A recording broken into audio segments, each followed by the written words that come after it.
Hello, my name is Waleed Ahmed. I'm a staff engineer here at Introspect, and today in this tutorial I will be demonstrating the use of the MIPI CSE analysis license. We will begin by opening up the Introspect software. The first step is to select the generator that we will be using on the transmission side.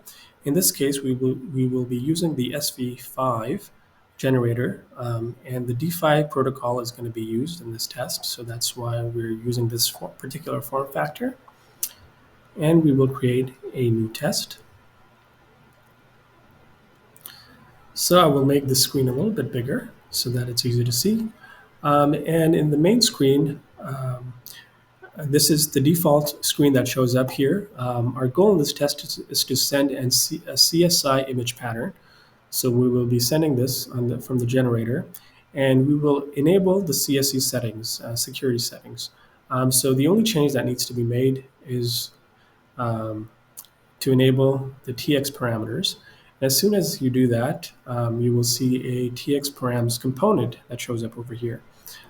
And this, when you click this component, and this panel is where the CSE context is defined, the security context is defined. The DSP, which is the data service protocol, is SEP by default. And really, the only change that needs to be made from the default settings is the user has to select the sec tag mode or the FUSA tag mode. So this is the functional safety mode. And in this case, I will just use the SCP-1A option just to demonstrate. And as soon as I select that, a number of other options open up as well. But those we won't be changing, and for this test, we will leave them to the default settings. But you can refer to the spec to get a better understanding of what these are. And once this is done, we can basically connect to our device, and it is now connected. Now that the generator settings are done, we can enable and set up the transmission, the analyzer side or the RX side. So I will minimize this and open up a new instance of the software. And so before we had the generator side, now we will pick the analyzer. Again, it's an SV5 analyzer that we will use using the D5 protocol. We create a new test. And again, to make it a bit easier to see, I will maximize the window. And on the receiving side, the only components that you need to receive the CSI image pattern are the CSI data capture. So we send the image, and now we have to capture it. So we need this.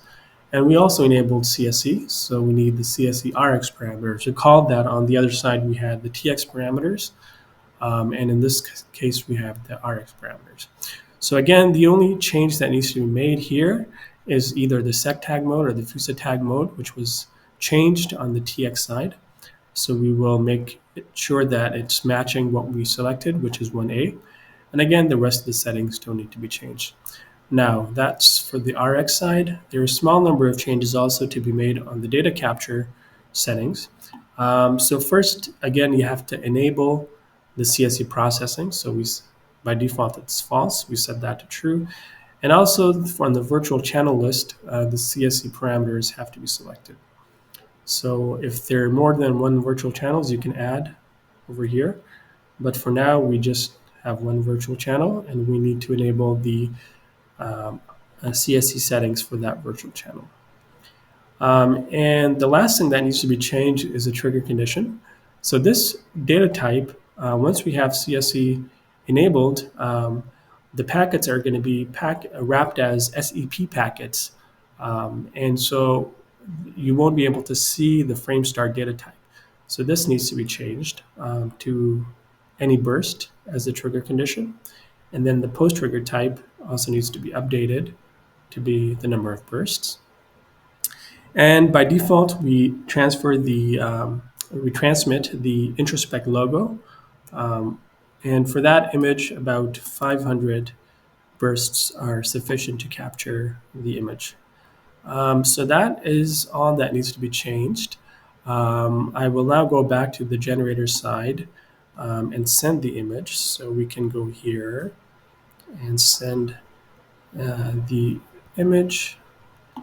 Everything is set up on the generator side. We just hit run, and it's just going to take a couple of seconds to receive it. We simply hit run here on the analyzer side.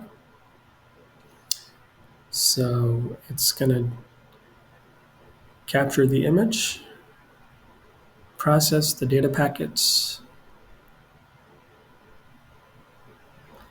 write the results, and that's done. And you can see here that it says new here, which is where the results are. So we just click the results. You can double click here and look at the results quickly. And this panel is where the results are displayed.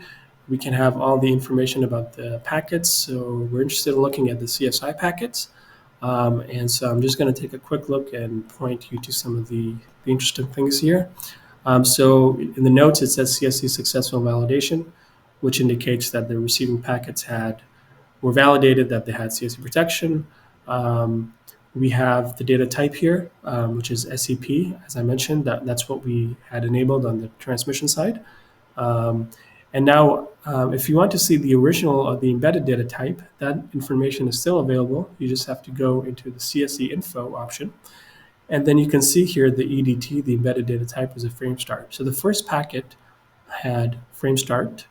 And then if you go to the second packet, you can see, okay, it had RGB 888. So this information is present in the CSE info, and other information is also available in this particular panel. And that is it on the CSI packets. If you would like to look at the image that was captured, you can go to the frames panel, and you will see the Introspect logo that we transmit by default on the transmission side. So that concludes what we wanted to demonstrate in this tutorial for the MIPI CSE analysis license. I hope you found this to be of use. Thank you for listening.